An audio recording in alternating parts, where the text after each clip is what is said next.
तो दोस्तों तरबूज की खेती कुछ किसान भाई नालियाँ बना के करते हैं और कुछ किसान भाई बेड बनाकर और उस पे प्लास्टिक मल्च लगाकर तरबूज की खेती करते हैं। तो काफ़ी किसान भाइयों के मेरे पास इस तरह से कमेंट आते हैं कि जो सबसे अच्छा तरीका जो है तरबूज की खेती करने का वो तरीका कौन सा है, यानी कि हम नालियाँ बना के तरबूज की खेती करें या जो है बेड बनाकर और उस पर प्लास्टिक मल्च लगाकर तरबूज की खेती करते हैं वो तरीका सबसे ज़्यादा अच्छा है, या नालियाँ बना के करते हैं वो तरीका ज़्यादा अच्छा है।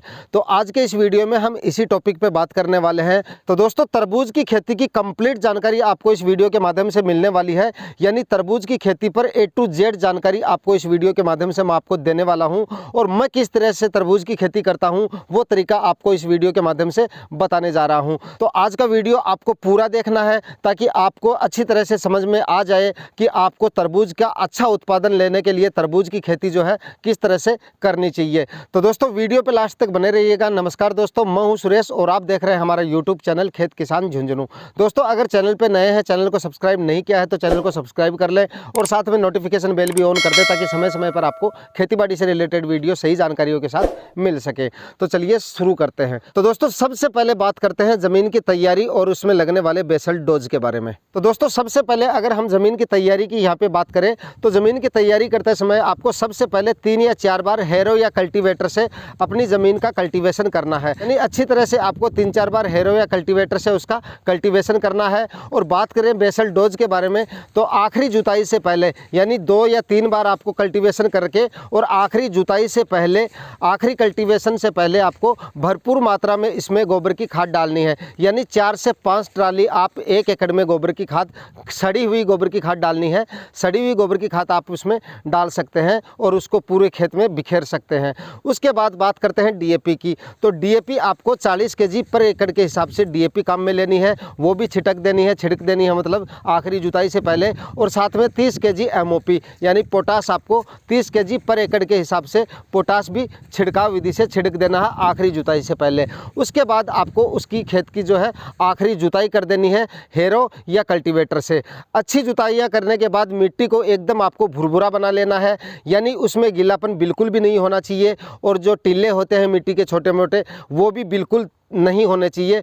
यानी मिट्टी जितनी आपकी भुरभुरी होगी, अच्छी होगी, बेड उतने ही अच्छे और शानदार आपके बेड बनेंगे उसमें। तो इस तरह से आपको ज़मीन तैयार करनी है और इस तरह से जो बताए हैं उस विधि से, उस तरीके से और बताए गए बेसल डोज आप उसमें डाल सकते हैं। तो दोस्तों उसके बाद बारी आती है बेड बनाने की।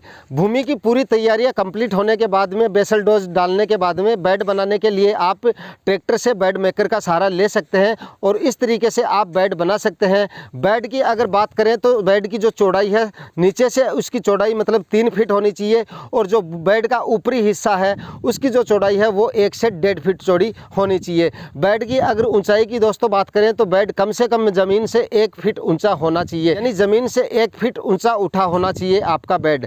इस तरीके से आपको बेड बनाने हैं। और अगर दोस्तों बेड से बेड की दूरी की बात करें तो वो आपको कम से कम 6 फीट रखनी है, यानी बेड से बेड की जो दूरी है वो आपको 6-6 फीट पर रखनी है, यानी 6-6 फीट पे आपके टोटल बेड बन जाएंगे। बेड बनाने के बाद में दोस्तों बारी आती है ड्रिप इरिगेशन की। तो उसके बाद आप ड्रिप इरिगेशन की सिंगल लाइन इसमें बिछा सकते हैं।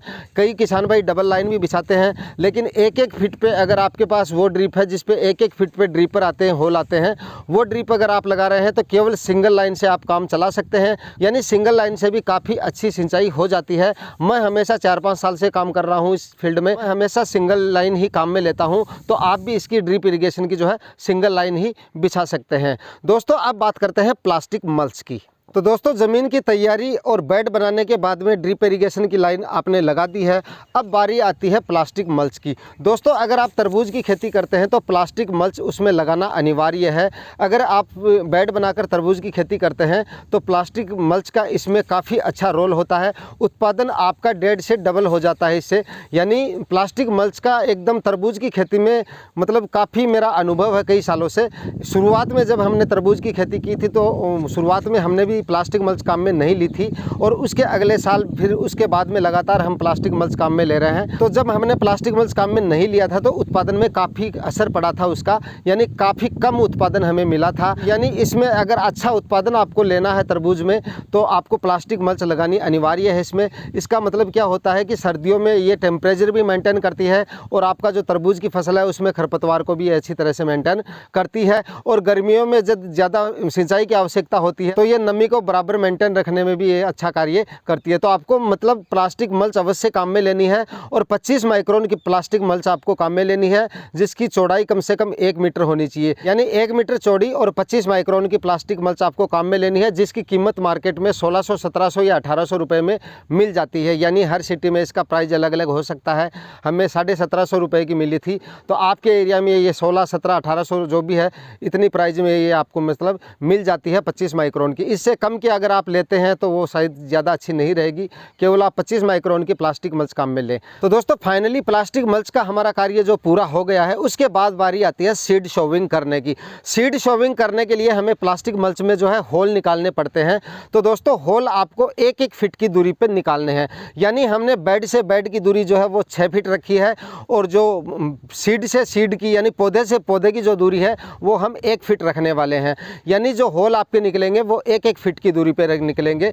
1-1 फीट की दूरी पे आप होल निकाल के और उसके बाद अपने सीड की शोविंग कर सकते हैं। तो दोस्तों अब बारी आती है बीज की बुआई करने की। दोस्तों बीज की बुआई करने से पहले बीज को तैयार कर लिया जाता है। किस तरह से तैयार किया जाता है वो भी मैं आपको इस वीडियो में बताने जा रहा हूं, क्योंकि अभी टेम्परेचर काफ़ी कम है और कम टेम्परेचर पे अगर आप सीड की शोविंग करते हैं तो वो उगने में या अंकुरित होने में उसको काफ़ी समय लग जाता है और कुछ बीज जो है अंदर ही सड़ गल जाते हैं काफ़ी समय लगने की वजह से। तो आपको बीज की बुआई करने से पहले बीज को तैयार कर लेना है। किस तरीके से कर लेना है वो मैं आपको अपनी भाषा में बता रहा हूँ। सबसे पहले आपको सुबह के समय जितना जल्दी हो सके आप उसको बीज को जो है एकदम ताज़ा पानी के अंदर आपको बीज को डाल देना है। किसी बर्तन के अंदर पानी इतना लेना है कि आपका जो बीज है वो पूरे पानी में भीग जाए, यानी पानी कम नहीं होना चाहिए, ज़्यादा आप ले सकते हैं कोई दिक्कत नहीं। तो पूरे बीज जो आपके पानी में भीग जाने चाहिए और भीगने के बाद में उनको रख देना है। भिगोने के बाद में शाम तक आप उनको ऐसे ही पड़ा रहने दें, करीब 4-5 बजे तक। 4-5 बजे बाद में बीज को जो है आपको पानी से अलग कर लेना है, किसी कपड़े से उनको छान लेना है और फिर उस कपड़े को जो है कहीं पे लटका के छोड़ देना, यानी हैंग कर देना है, ताकि पानी पूरा उनका बीज का जो है नीचे झर जाए। उस कपड़े की वजह से नीचे जो पानी है वो पूरा झर जाएगा। झरने के बाद में थोड़ा बीज को खुला छोड़ देंगे, करीब 15 से 20 मिनट के लिए उसमें हवा लगने दें, यानी नमी रहनी चाहिए लेकिन पानी उसमें ज़्यादा नहीं रहना चाहिए। तो दोस्तों उसको इस तरह से 15-20 मिनट के लिए आपको बीज को खुला छोड़ देना है। उसके बाद में उसी कपड़े में आपको उन बीज को लपेट देना है और एयर टाइट करके कपड़े को अच्छी तरह से बांध देना है। फिर एक दूसरे कपड़े में भी उसको लपेट देना है अच्छी तरह से एयर टाइट करते हुए। उसके बाद दोस्तों उस कपड़े को या उस बंडल को आप किसी गर्म स्थान पे दबा देना है, या तो आप किसी अनाज में दबा सकते हैं या किसी बहुत सारे कपड़ों के जो कपड़े होते हैं उनके अंदर दबा सकते हैं आप उनको। ऐसा नहीं कि किसी हीट के पास ही उनको रख दें, ऐसा नहीं करना है आपको। किसी गर्म स्थान पे जहाँ पे सर्दी ना लगे ऐसे स्थान पे आप उनको रख सकते हैं। चाहे तो आप अपने पास उनको लेकर सो भी सकते हैं, वो टेम्परेचर ज़्यादा अच्छा रहेगा। तो आप इस विधि से अपने बीज को जो है तैयार कर सकते हैं और उसके अगले दिन आप उनको जो बीज जो हैं करीब 16-17 घंटे के बाद में आप उन बीजों को निकाल लेना है और उसके बाद उन बीजों की जो आपको बुआई कर देनी है। तो दोस्तों तरबूज की खेती की ज़मीन की तैयारी से लेकर सीड शोविंग तक की मैंने पूरी जानकारी इस वीडियो के माध्यम से आप लोगों को देने की कोशिश की है।